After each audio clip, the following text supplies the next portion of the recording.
Hello my dear students, welcome back to Aadhyan classes. Aadhyan ક્લાસીસમાં દિલથી તમારું હાર્દિક સ્વાગત કરું છું. મને ખબર છે તમે થંબનેલમાં જોઈને સમજી જ ગયા હશો કે આજનો આ વિડીયો શેને રિલેટેડ છે. મને ખબર છે કે તમને તકલીફ છે કે તમને દોષ આવડતા નથી અને આના લીધે વિભાગ ડીની અંદર આપણા 6 માર્ક્સ આપણા આવતા અટકી જાય છે અને પછી આપણે થિયરીના ચેપ્ટર તૈયાર કરવા પડે છે, જે આપણા માથાનો દુખાવો બની જાય છે. જો તમારે શોર્ટ એન્ડ સ્વીટમાં દોષને યાદ રાખવા હોય, એકદમ એની શોર્ટકટ મેથડથી તમારે યાદ રાખવા હોય, તો આ વિડીયો તમારા માટે ખૂબ જ કામનો છે. વિડીયોના અંત સુધી બનાવી દેશો તો તમને મજા આવશે અને તમને દોષ આવડી જશે. એનું તમને ખબર બી નહીં પડે અને એટલી સરસ મજાની એટલી શોર્ટ ટ્રીકથી તમને દોષ ભણાવી દઈશ કે તમને પણ એવું લાગશે કે નહીં બેન, અમને આવડી ગયું છે. ઓકે, અને જો આવડી ગયું હોય, મારી ચેનલમાં ભણતા હોય મારા જૂના વિદ્યાર્થીઓને તો કહેવાની જરૂર જ નથી, પણ જો કોઈ વિદ્યાર્થી નવું છે આપણી ચેનલની અંદર તો વિદ્યાર્થીઓ ખાસ ચેનલને સબસ્ક્રાઈબ કરી લેજો. તમારા ધોરણ 12 રિલેટેડ જેટલા પણ સબ્જેક્ટ છે એ સબ્જેક્ટની અંદર અવનવા વિડીયો હું મારી ચેનલમાં અપલોડ કરું છું. ચલો, આ સાથે આપણે આપણા વિડીયોની શરૂઆત કરીશું. વિદ્યાર્થીઓ, આપણું જે ચેપ્ટર 4 છે નિરૂપાધિક સંવિધાન, અને આ જે નિરૂપાધિક સંવિધાન છે એમાંથી ચેપ્ટર 4માંથી 2 પ્રશ્નો સંવિધાનના આકૃતિ, ભેદ અને પ્રામાણ્યની તપાસ કરો.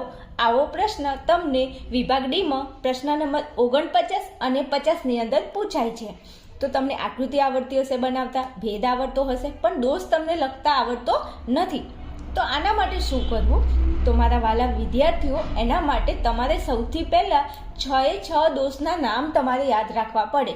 તમને દોષ આવડતો નથી એવું નથી, તમને દોષના નામ જ યાદ નથી રહેતા. હવે હસવાની જરૂર નથી હો. અમુક હસતા હશે, હું આવું કહેતી છું ને કે તમને દોષના નામ યાદ નથી રહેતા એટલે હસતા હશે કે બેન સાચી વાત હો, મને દોષના નામ આવડતા નથી. તો હું એ જ કહું છું કે પહેલાં દોષના નામ તો યાદ રાખો, 6 દોષના નામ યાદ રાખો. ના યાદ રહેતા હોય તો લખીને તૈયાર કરો, એટલે દોષના નામ તો તમને યાદ રહી જાય. દોષના નામ યાદ રહે એના પછી એને તપાસ કરતા શીખો. સમજણ પડે છે? પહેલાં દોષના નામ યાદ રાખો અને પછી દોષ તપાસતા શીખો. ચલો, હું શીખવાડું છું કે તમે સંવિધાન જુઓ ને તમને કેવી રીતે ખબર પડી જાય કે આમાં કયો દોષ આવે છે, એ તમે મારી ઉપર છોડી દો. આ વિડીયોના અંત સુધી તમે બનાવી દેશો ત્યાં સુધી તમને સમજાઈ જશે કે એકદમ રાઈટ વાત છે. ચાલો, સૌથી પહેલાં જ્યારે પણ તમારી નજરની સામે કોઈ સંવિધાન આવે, પ્રશ્ન નંબર 49 ને 50 તમે જ્યારે તમારી બોર્ડની એક્ઝામમાં લખવા બેસો ત્યારે સૌથી પહેલાં તમારે એક જ કામ કરવાનું. સૌથી પહેલાં સંવિધાન જુઓ અને સંવિધાનની અંદર તમારે સૌથી પહેલાં પદ ચતુષ્ટયનો દોષ ચેક કરવાનો. કારણ કે જો પદ ચતુષ્ટયનો દોષ હોય તો એમાં આકૃતિ બનતી નથી. તો કે બેન, અમને ક્યાંથી ખબર પડે કે આમાં પદ ચતુષ્ટયનો દોષ છે? તો જ્યારે સંવિધાન જુઓ અને સંવિધાનની અંદર કેટલા 4 પદો હોય, તો 4 પદો થતા હોય તો પદ ચતુષ્ટયનો દોષ કહેવાય. કોઈ પદ જુદા જુદા અર્થમાં વપરાય હોય તો એ પદ ચતુષ્ટયનો દોષ થાય. પદ ચતુષ્ટયનો દોષ 2 રીતે થાય છે, એ આપણને ખબર છે. એક તો 4 પદો હોય, 3થી વધારે પદો હોય મતલબ 4, કે જે બી 3થી વધુ પદો હોય એ મતલબ 4 પદો હોય ત્યારે પદ ચતુષ્ટયનો દોષ થાય. અને કોઈ પદ જુદા જુદા અર્થમાં વપરાય હોય ત્યારે પદ ચતુષ્ટયનો દોષ થાય છે. બરોબર? તો કે હા બેન, ઓકે.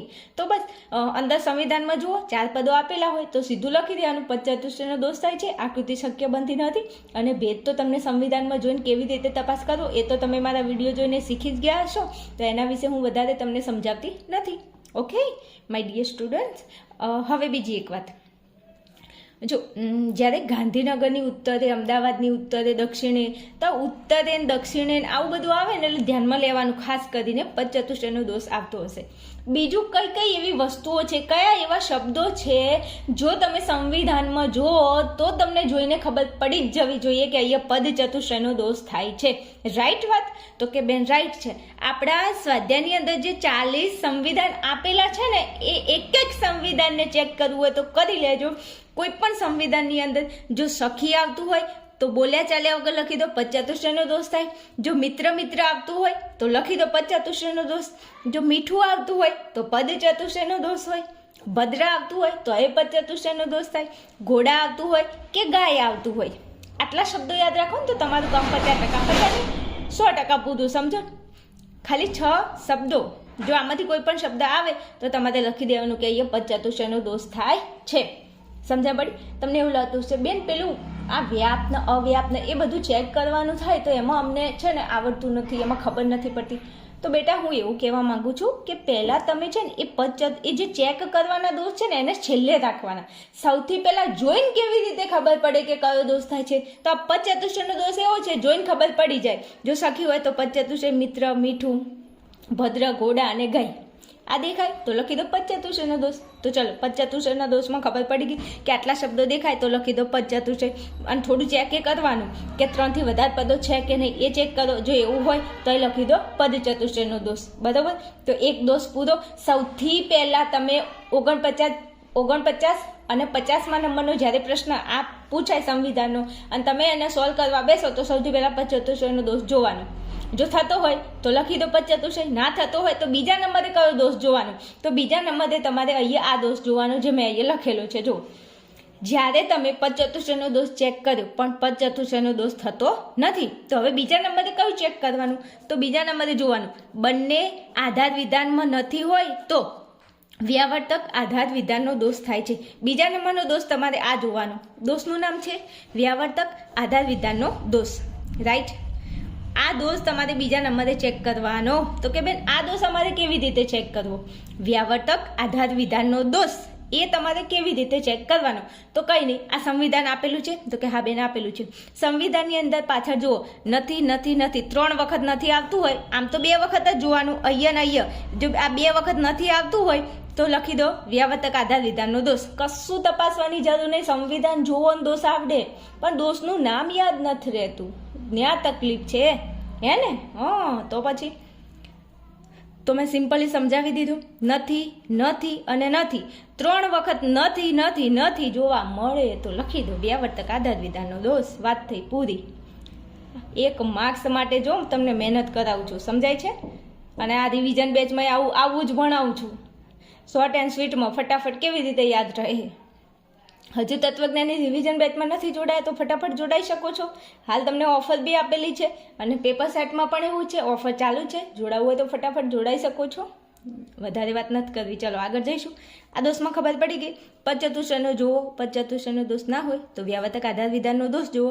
આ દોષ ક્યારે થાય? જ્યારે સંવિધાનમાં નથી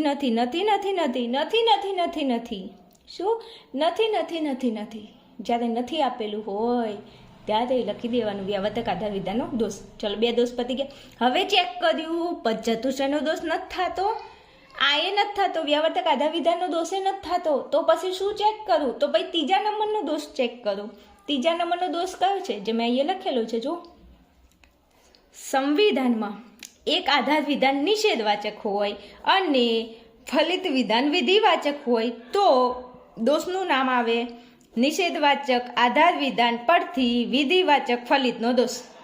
ઓહો બેન, આના કરતાં 1 માર્ક્સ મૂકી દેવો ન હારો. આટલું મોટું નામ અમને યાદ ના રહે એ તો ડખો છે કે તમને દોષના નામ યાદ નથી રહેતા. દોષ તપાસવાની તો વાત જવા દો, દોષ તપાસ કરવા તો એકદમ સહેલું છે, તમને નામ યાદ નથી રહેતા. નામ યાદ રાખો પહેલાં. તો જો નિષેધવાચક આધાર વિધાન એટલે આ પહેલું અને આ બીજું, આ બંનેને કહેવાય આધાર વિધાન. આને અને આને આ બંનેને કહેવાય આધાર વિધાન. ઓકે, તો આ બંને આધાર વિધાનો છે કે નહીં? તો કે હા બેન છે. તો બંનેમાંથી કોઈ પણ એક નથી હોય અને આને કહેવાય ફલિત વિધાન. તો ફલિત વિધાન એ છે હોય. ખબર પડી ના પડી? સમજાવું, ફરી સમજાવજો. આ બંને આધાર વિધાનમાંથી કોઈ પણ નથી હોય અને ફલિત વિધાન તો છે જ હોય. જો આ બંનેમાંથી કોઈ પણ એકાદું નથી હોય, આ બંનેમાંથી કોઈ પણ એકાદું નથી હોય અને નીચે તો છે જ હોવું જોઈએ. તો જો નથી છે આવતું હોય તો નિષેધવાચક આધાર વિધાન પરથી વિધિવાચક ફલિતનો દોષ થાય. ઉપર જોયું તો 3 વખત નથી હોય તો લખી દો વ્યાવર્તક આધાર વિધાન. પછી એવું કીધું 1 વખત ઉપરના બંનેમાંથી કોઈ પણ જગ્યાએ 1 વખત નથી આવતું હોય, નીચે તો છે જ આવતું હોવું જોઈએ. અહીંયા ઉપરના બંનેમાંથી કોઈ પણ જગ્યાએ 1 વખત નથી આવતું હોય અને નીચે છે આવતું હોય તો લખી દો નિષેધવાચક આધાર વિધાન પરથી વિધિવાચક ફલિતનો દોષ. હવે આવું તો જો તો આપણને આવડે ને, પછી ભણીએ છીએ તો આટલું તો આપણને આવડવું જોઈએ ને. ઉપરના બંનેમાંથી કોઈ પણ નથી હોય. જો અહીંયા બીજા નંબરમાં નથી છે અને અહીંયા પહેલા નંબરમાં નથી છે. બંનેમાંથી કોઈ પણ જગ્યાએ નથી હોય ચાલે અને નીચે તો ફલિત વિધાનમાં તો છે હોવું જ જોઈએ. તો નથી છે આવતું હોય તો લખી દો નિષેધવાચક આધાર વિધાન પરથી વિધિવાચક ફલિતનો દોષ. ચલો 3 દોષ આવડી ગયા. હા બેન આવડી ગયા. હવે આગળ જઈશું. ચોથા નંબરનો દોષ કેવી રીતે તપાસવું? તો ચોથા નંબરનો દોષ છે અસ્તિત્વલક્ષી ભાવાર્થનો દોષ. કયો દોષ થાય? અસ્તિત્વલક્ષી ભાવાર્થનો દોષ. તો અહીંયા એવું કીધું છે કે સંવિધાનના બંને આધાર વિધાનો સર્વદેશી હોય અને તેનું ફલિત વિધાન એક દેશી હોય તો અસ્તિત્વલક્ષી ભાવાર્થનો દોષ થાય છે. ઉપરના બંને આધાર વિધાનો કેવા હોય? સર્વદેશી હોય અને ફલિત વિધાન એક દેશી હોય.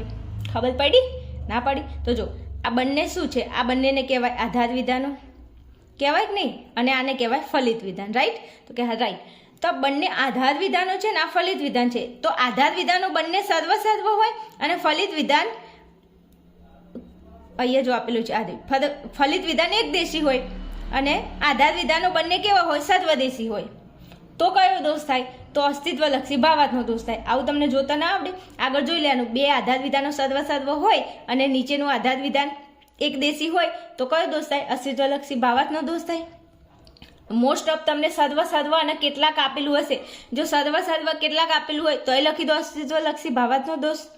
સર્વ કોઈ પણ અને કેટલાક. શું? સર્વ કોઈ પણ કેટલાક આપેલું હોય તો એ લખી દો અસ્તિત્વલક્ષી ભાવાર્થનો દોષ. કોઈ પણ ને કેટલાક. સાંભળી લો, નીચે તો કેટલાક જ હશે. નીચે તો કેટલાક જ હશે. સમજી ગયા? નીચે શું હશે? કેટલાક. પણ ઉપર સર્વ હોઈ શકે, ઉપર સર્વ કોઈ પણ હોઈ શકે અને ઉપર કોઈ પણ હોઈ શકે. તો જો 2 વખત સર્વ હોય ને કેટલાક હોય, 2 વખત કોઈ પણ ને કેટલાક હોય અને 1 વખત સર્વ હોય ને 1 વખત કોઈ પણ હોય ને કેટલાક હોય. તો કયો દોષ થાય? અસ્તિત્વલક્ષી ભાવાર્થનો દોષ થાય છે. અને મોસ્ટ ઓફ વિદ્યાર્થીઓ તમને સર્વ ને કેટલાક જ આપેલું હશે અસ્તિત્વલક્ષીમાં. પણ કદાચ ઇન કેસ ડીપમાં થોડું જઈને પૂછાય તો આ મેં સમજાવી દીધું છે એટલા માટે. જો 2 વખત સર્વ આવતું હોય, નીચે તો કેટલાક જ આવે. 2 વખત કોઈ પણ આવતું હોય, નીચે તો કેટલાક જ આવે. 1 વખત સર્વ ને 1 વખત કોઈ પણ ને નીચે તો કેટલાક જ આવે. તો કયો દોષ થાય? અસ્તિત્વલક્ષી ભાવાર્થનો દોષ થાય. બરોબર? આ તમે સંવિધાન જોવો ને તો તમને ખબર પડી જાય કે આ દોષ થાય છે કે નહીં. તો આ 4 દોષ તમે ખાલી સંવિધાન જોઈને ચેક કરી શકો છો. સમજ્યા? તો કે હા સમજ્યા. હવે હું એવું કહેવા માંગુ છું કે જો આ સંવિધાનની અંદર આ 1 2 3 4 4 દોષમાંથી એક પણ દોષ તમને ના મળ્યો તો હવે બેન શું કરવાનું? તો હવે તમારે અહીંયા જવાનું. જો મેં લખેલું છે કે ખાસ નોંધ, ઉપરના 4 દોષ ના હોય તો જ તમારે પહેલાં જ્યારે પણ સંવિધાનમાં દોષ લખવા બેસો તો આ 4 દોષ પહેલાં તપાસવાના. જો એ 4 ના હોય તો જ પછી તમારે અવ્યાપ્ત મધ્યપદનો દોષ ચેક કરવાનો, જે આપણે પેલું વ્યાપ્ત અવ્યાપ્તવાળું ચેક કરીએ ને એવી રીતે. પછી પક્ષાતિક્રમ અને સાધ્યાતિક્રમ. બસ આ દોષ પછી ચેક કરવાનું, કારણ કે આમાં ટાઈમ આપણો બહુ જતો રહે. એટલા માટે શોર્ટ ટ્રીક આપી છે કે પહેલાં 4 દોષ ચેક કરો. 4માંથી એક પણ ના હોય તો પછી અહીંયા જવાનું, નહીં તો નહીં જવાનું. અને એમાં અવ્યાપ્ત મધ્યપદનો દોષ ક્યારે તપાસ કરવાનો ખબર છે? ખાસ કરીને ઊંધો છે એટલે બીજી આકૃતિ આવતી હોય ને, તો બીજી આકૃતિ થતી હોય ને ત્યારે ખાસ મધ્યપદનો દોષ ચેક કરવાનો. ખબર પડી? પેલા ઉપરના 4 દોષ ના હોય તોની વાત કરું છું. ખબર પડી? બસ આવું છે. હવે બીજું સમજાવું તો કે બેન અવ્યાપ્ત મધ્યપદનો દોષ કઈ રીતે ચેક કરવું, પક્ષાતિક્રમ સાધ્યાતિક્રમ કઈ રીતે ચેક કરવું એ થોડું શીખવાડી દો ને. તો એના માટે આપણી યુટ્યુબ ચેનલમાં ચેપ્ટર 4ના બધા જ વિડીયો અપલોડ કરેલા છે. ત્યાં જઈ અને તમે જોઈ શકો છો અવ્યાપ્ત મધ્યપદનો દોષ, પક્ષાતિક્રમ અને સાધ્યાતિક્રમનો દોષ કેવી રીતે તપાસ કરવો એનો વિડીયો મેં બનાવેલો છે. ત્યાં જઈને તમે ચેક કરી શકો છો. ઓકે? મારા આ વિડીયોમાં તમને ખબર પડી હોય, તમારું દિલ થોડું રાજી હોય મારા પ્રત્યે કે બેન તમે અમારા માટે મહેનત કરો છો, અમારી એક્ઝામ નજીક છે, તમે આવી શોર્ટ ટ્રીકો આપો છો, એના માટે દિલથી થેન્ક યુ. આવું થતું હોય ને તમારા દિલમાં હું તમારા માટે મહેનત કરું એવું તમને થોડું ફીલ થતું હોય ને તો તમે મને કોમેન્ટની અંદર જણાવી શકો છો. બરાબર? એટલે આ તો ખાલી ભણવાનું છે. ખબર પડી?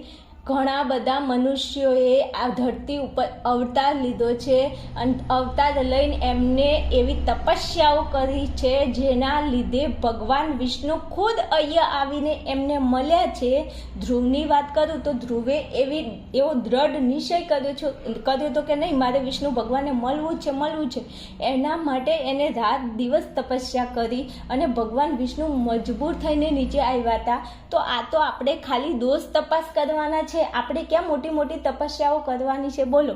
તો આટલું કામ આપણાથી ન થાય ને થોડી મહેનત કરો. બધી જગ્યાએ બધું વસ્તુ ઇઝી નથી હોતું.